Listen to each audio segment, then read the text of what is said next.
Oh, we are And live. hello, we are live. This is Lady Lou, the baby boomer babe.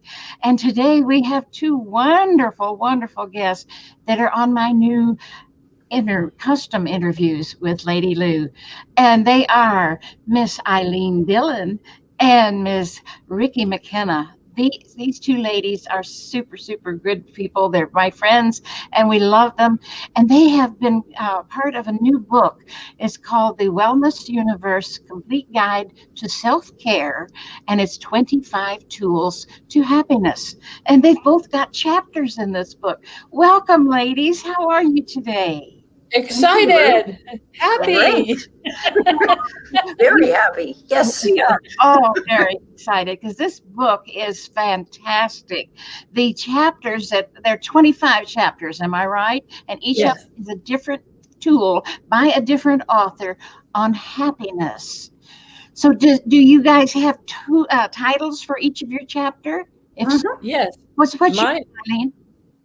mine is called the Dalai Lama's Smile. Interesting. Mine is my happiness room. Why everybody always lands in the kitchen. I love that because we, as some of you may know, Ricki is a chef. She's a foodie, and she is a certified nutrition and all that good stuff. So food is her baby.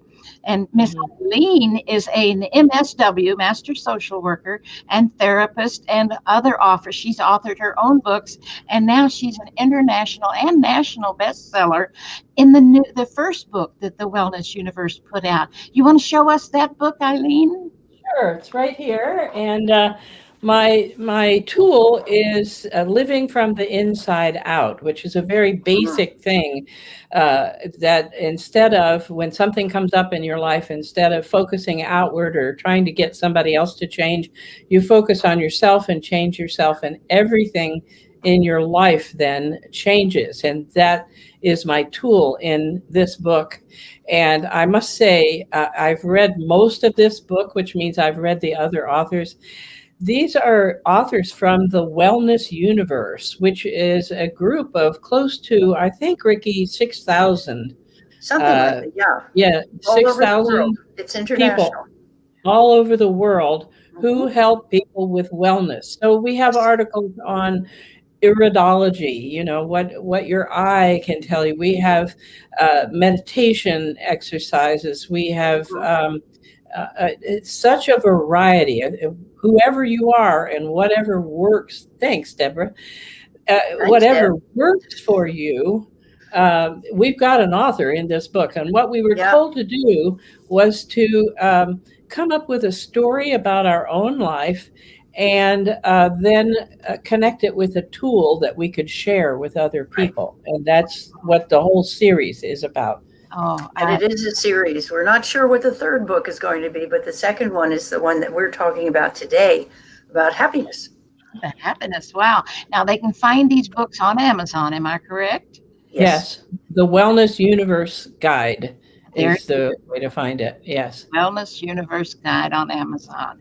And Mhm. they're getting ready for another big launch for this newest book. So we're going to talk a minute about the different things that each of the ladies have talked about. So, Eileen, would you like to lead off and talk about your tool that's in this happiness book? Right. The subtitle of my chapter is The Power of Focusing Your Energy and Attention. Mhm. Clearly, I work a lot with energy, attention, where you're paying attention. And that's because there are principles that where you pay attention, you tend to send energy, and that area of your life increases.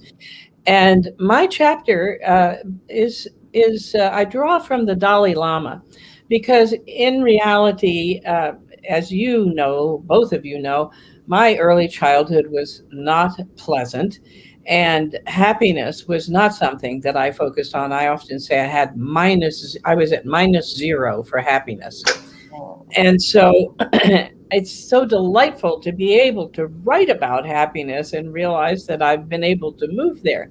But over the years, the Dalai Lama gave me a lot of inspiration because what happened with the Dalai Lama is he was both the head of government and the head of the religion in Tibet, and China took over Tibet, and he lost his job in the government. He was displaced. He's lived his entire life. He's a little bit older than me. I think he's close to 80 or a little bit over. And he's lived his entire life in India, not on his home territory. And yet, every time you see a picture of the Dalai Lama or you see him, he's smiling. Right? And so he says actually that smiling is his profession. Oh. Right? And, so he makes a point. Whenever he sees somebody, he smiles. And when you smile, you bring up endorphins and serotonin and all kinds of things that actually calm you down and make you feel better. And so when he says that smiling is his profession, what he's really doing is focusing his attention on being happy and sharing happiness. And that's the way he gets himself to happiness. And so, when I started reading about him, I was at the point of, oh my gosh, he says things like, what does he do? So the Dalai Lama just says that you need to smile and everything. And I wanted to know what he had to smile about. And he talked about his life and so forth. And I thought, he says, for example, only the development of compassion and understanding for others can bring us the tranquility and happiness we all seek. Well, when I read that, I thought to myself, he must have had a different kind of childhood than I did. I have, drawing all that stuff, I'm too busy being miserable and being a victim, right? And so, but in considering it, I realized that I had to give compassion and love to myself, living from the inside out, and then I could attract that. And now here I am at age 78, and I do consider myself happy. And recently I was out someplace and somebody said, what's your day like? I said, every day is fantastic. There's no point in it being any other way. And I realized that's really true. Yeah. Okay. So then I give the steps to focusing your attention and why it's important and some principles that go along with that. That's essentially what my chapter's about. Oh, that's beautiful. And just as a little side note, and I've forgotten what the numbers are, but it takes fewer muscles to smile than it does to frown. Yes. So think about that for a minute and make happiness your profession. Why not? Everybody needs a smile. And I say that because everybody does need a smile. Usually I don't say some people, but everybody can use a smile. Well, the Dalai Lama points out that whenever he smiles, people smile back. So he's actually spreading happiness just by focusing his attention on smiling.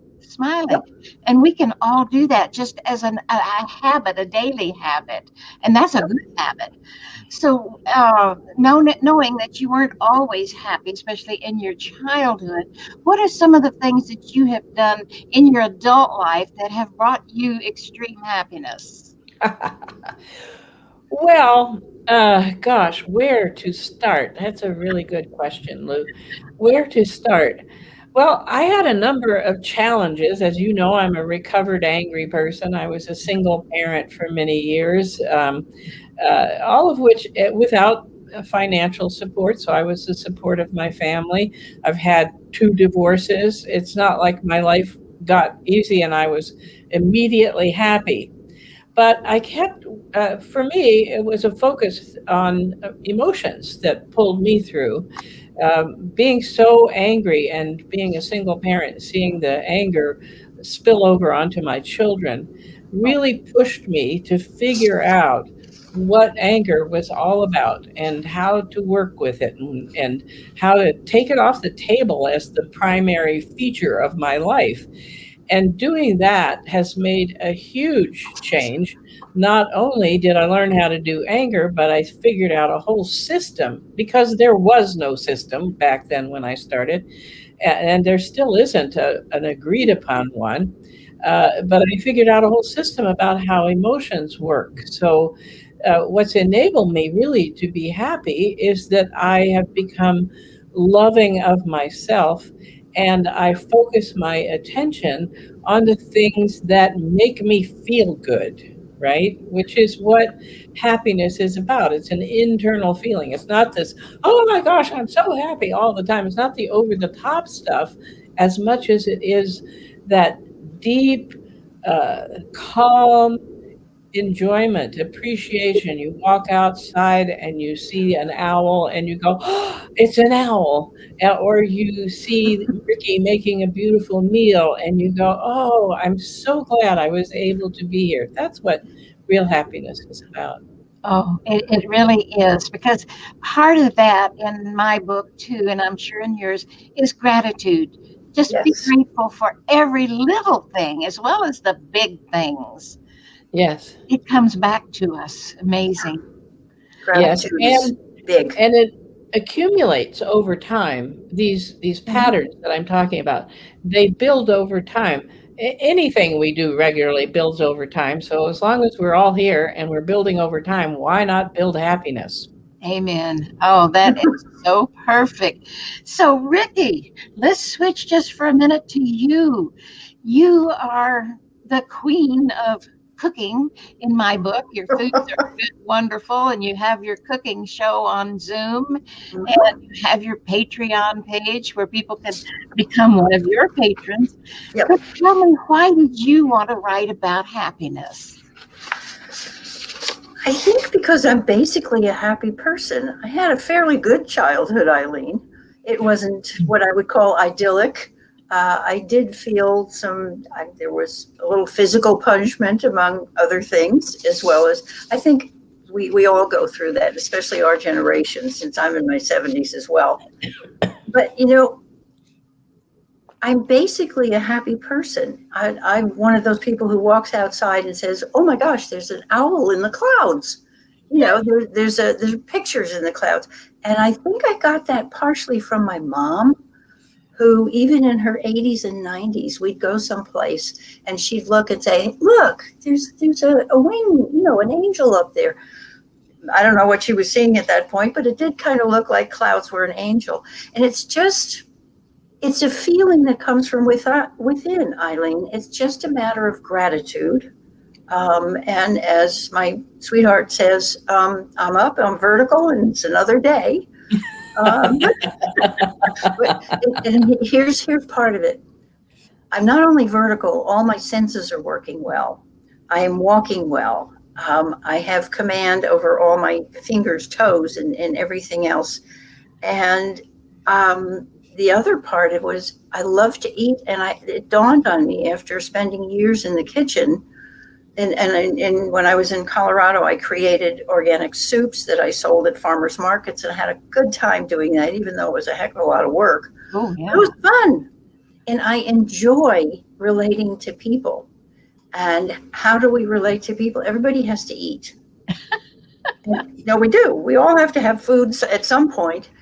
And so it just makes me happy to be able to share with others. So, and I realized about a year ago, I mean, in the beginning of the proverbial lock-in, that if I'm going to be locked in, I better be in the kitchen.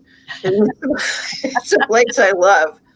And I care for people. So that's where I can make things and share what I make, share a part of me, my creations. You're right. And I know each of you have some gifts to give people for reading this new book. So I know you have written your own book, Ricki, that you're going to be giving as one of the prizes. What's the name of that book? Well, you wouldn't believe this. Yes, you can eat well and eat right. And it's a simple guide to organics and stretching your food dollars.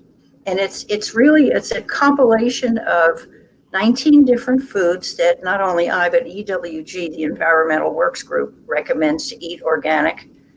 And it's got recipes, and I speak to each food as far as why it's good for you and something is called superfoods and why they're superfoods. And I cover a bunch of different things. And it's really dedicated to my children and my grandchildren who are amazing. I mean, they're so much smarter than I, and it's incredible, even the little ones. And how appreciative, it's interesting, they are of food. Both of my children, my son and my daughter, are both excellent chefs, not just cooks, they're chefs. And the kids have grown up, the grandkids have grown up appreciating food, and they participate in it. And it's a happy thing to share a meal with people. So that's part of my impetus for writing the book, because I want people to understand. A lot of people are afraid to try different foods, and they're afraid to, experiment with foods. Play in the kitchen. What's it for? I give you full permission to play with your food. Oh, see there? And I love to make up recipes. I've never been one to read a recipe word by word or, ingredient by ingredient. I make up stuff, and I love that part, because who's to say what the ingredients need to be? If it tastes good to you, it's perfect. Exactly. That's what I call intuitive cooking. And my show on Zoom is called Pan-tuitive Cooking. And so we use recipes and everybody, but in each recipe, what I recommend to people is, if you want more of this, put that in. If exactly as you're saying, Lou, if you want to add more garlic and you want to add less turmeric or whatever it is, do it that way and see what happens. It's your individual dish, and you're sharing that with your love. And that's, it's the Jewish mother thing. Eat, sweetie. It's for you. It's good. That's part of it. Yeah, there's something about the odors from a kitchen when somebody's cooking. It's just so super. And one of the things that I love to do, especially around Christmas, is just put a little pan of boiling water on the stove, and then boil it and throw in some cinnamon sticks. Yes. Oh my God, the house smells so good. So just make up stuff like that too, to make your house smell good. Oh yeah. It's a lot better than plugins or any of those thingies. Oh, there's any of the fake smells. Oh no. Yeah, I don't like those.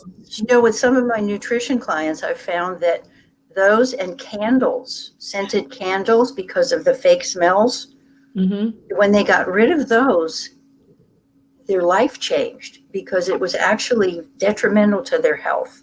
And it's not. I can believe it. Why not put some cinnamon on? It's absolutely wonderful. And when you're baking something, the aromas that come from the oven that attract you. Everybody can relate to the cinnamon, I'll bet. And anything to do with Christmas smells or Thanksgiving, because smelling, your nose, your sense of smell is the strongest of all your senses. And so we'll remember things as a kid. Yes. I bet there's something, Eileen, you could remember as a child, that either turned you on or turned you off. Oh, I grew up on my grandparents' farm and lived for a year when I was 5 with my grandparents all by myself.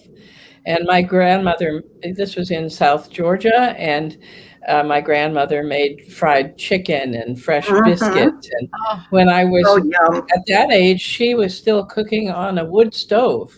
They didn't have electricity until the mid 1950s. She would, and yeast breads, and she would make her own butter.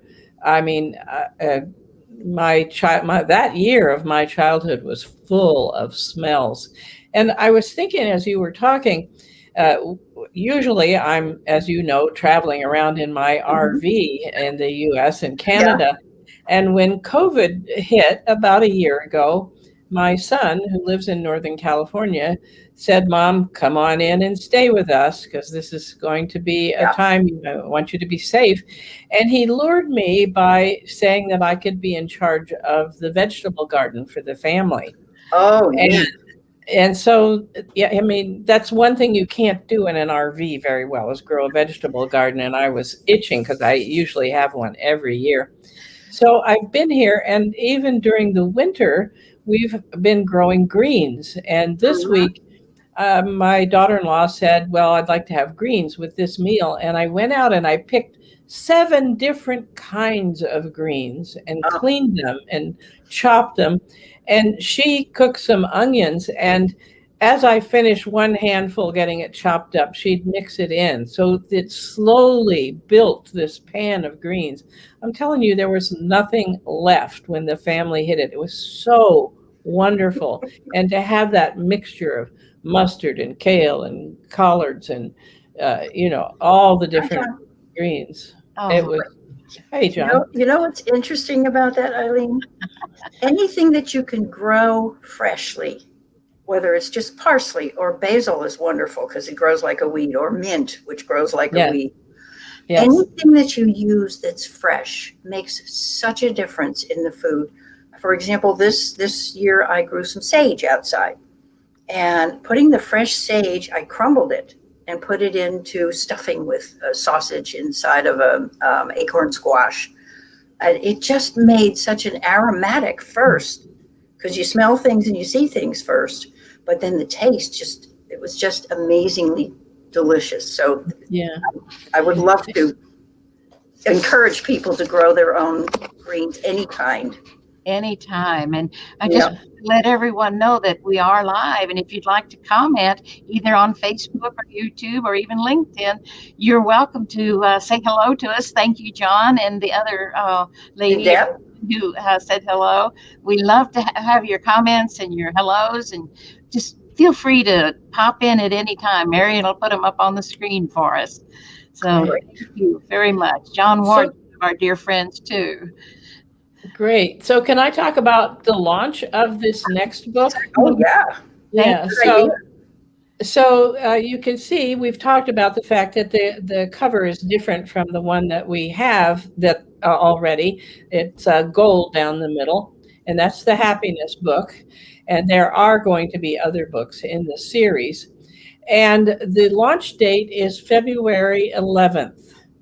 And you can help us to once again, you who are watching, to once again reach bestseller status on the national and international level. And here's what we would need from you. We'd need you to read some of the book, and then on the 11th, go and buy an e-copy on Amazon. Go on Amazon and buy an ebook, which will be $1.99.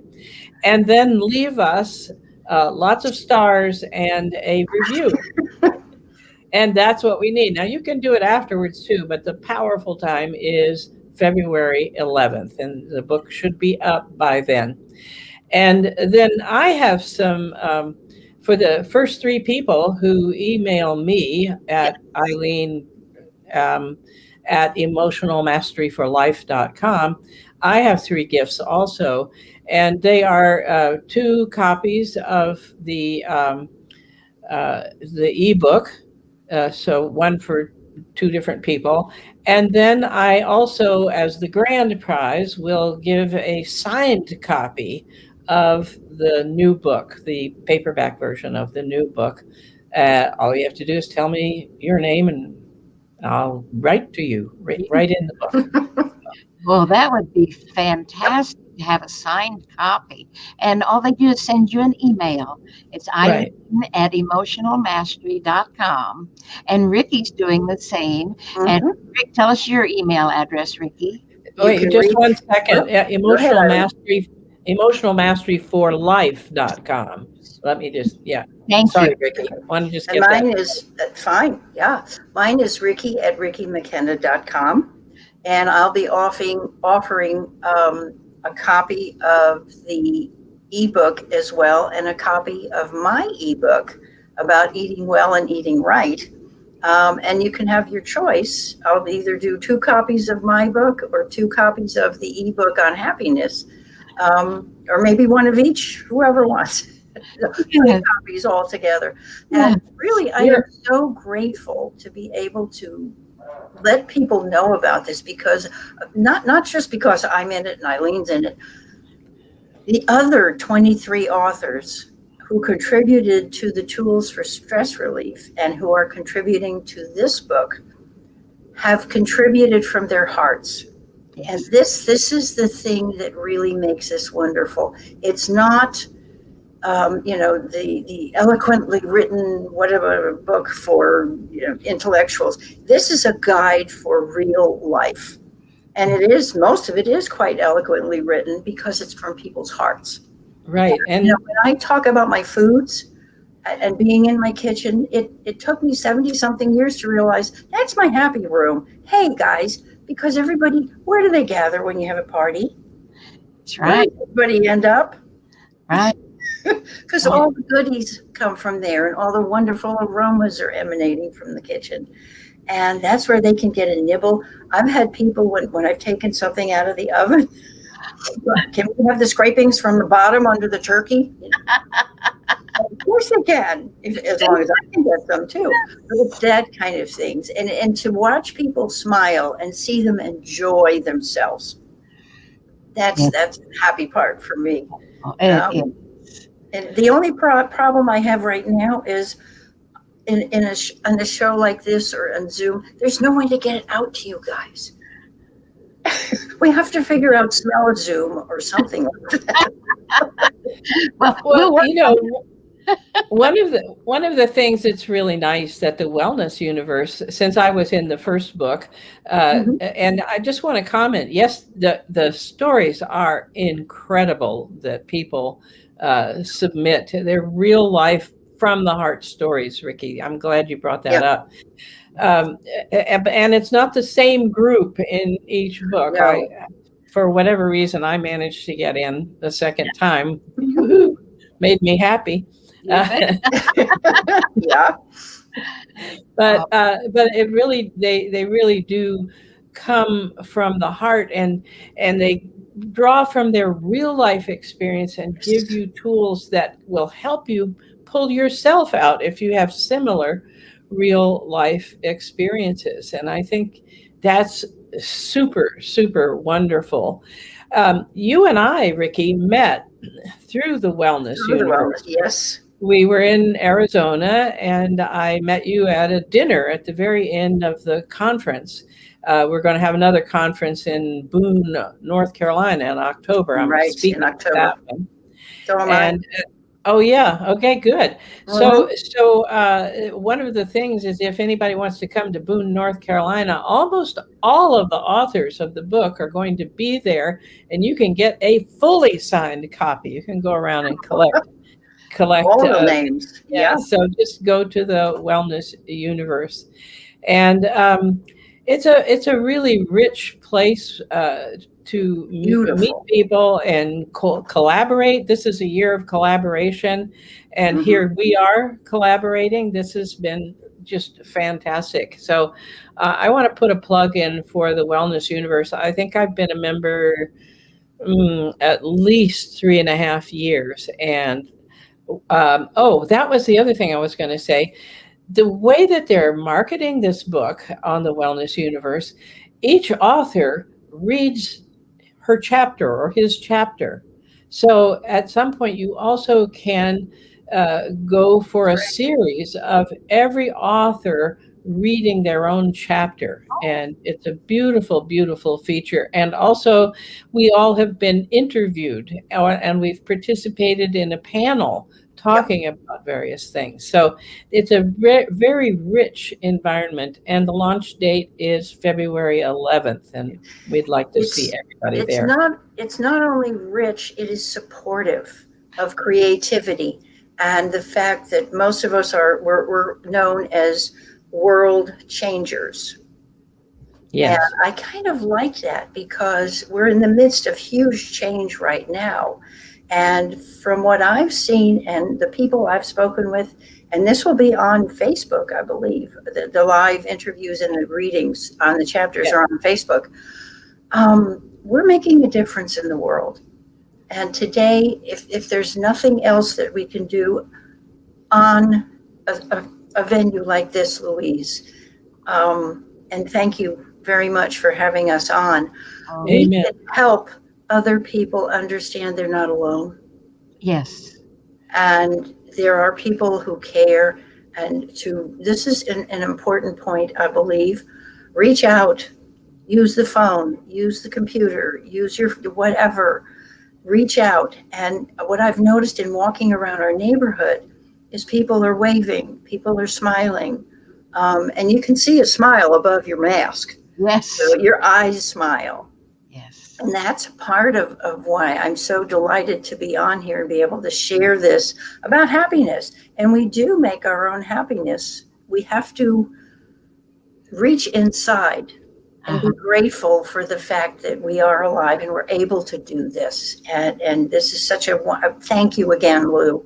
Anyway, what you and Marian do. Marian's in the background. Our Ricki. Thank you. Well, thank you. And who does a beautiful job. Well, we appreciate that. And Ilene, do you have some last words? Yeah, I was thinking about sharing. I've been a psychotherapist for half a century. And one of the things that happens when people make change is before they make their change, they fall apart. And I think and it's necessary. You have to have the old patterns fall apart before you can bring something new in. And all of us have found the year 2020, most of us have found it very, very difficult. And a major reason that, thank you, Mike. Thank you, a major reason that that past year happened was so that things could fall apart for us. So if you had a really bad year, if everything seemed to fall apart, if you have been discouraged, rest assured that that was exactly what was supposed to happen in 2020. And in 2021, if you let yourself go ahead and fall apart, then you get to a place where, yeah, you can, but you'll go through a little quiet place first where you can't really make decisions and whatever. But then you begin to think, well, I might like to do this. Well, I might like to do that. And what you're doing is you're rebuilding your life from the inside, right? So that it's the life that you want. Yes. And the life that you want is the one that makes you happy. Right? Yep. And so that's our job. We can do it with other people this year, even if we have to do it over Zoom, right? Or StreamYard. Yep. But my final word is congratulations. We made it through 2020. Congratulations if everything fell apart and you've been miserable. And now congratulations for this year, where you are ready to start reconstructing your life. And all of us have the opportunity to be more loving, more compassionate, and a whole lot happier. You bet. And feed yourself good food. That's right. There you go. Thank you for being here, both of you. This is a wonderful book. We're looking forward to it. And all the information of their contact information, the emails, are in the description down below the video. So we thank you again, ladies, for being here. We're looking forward to your book. And we thank all of our audience for their comments and sharing too. So thank you, Marian and Lou. Thank you. Yes. Thank you. Blessings. We love you.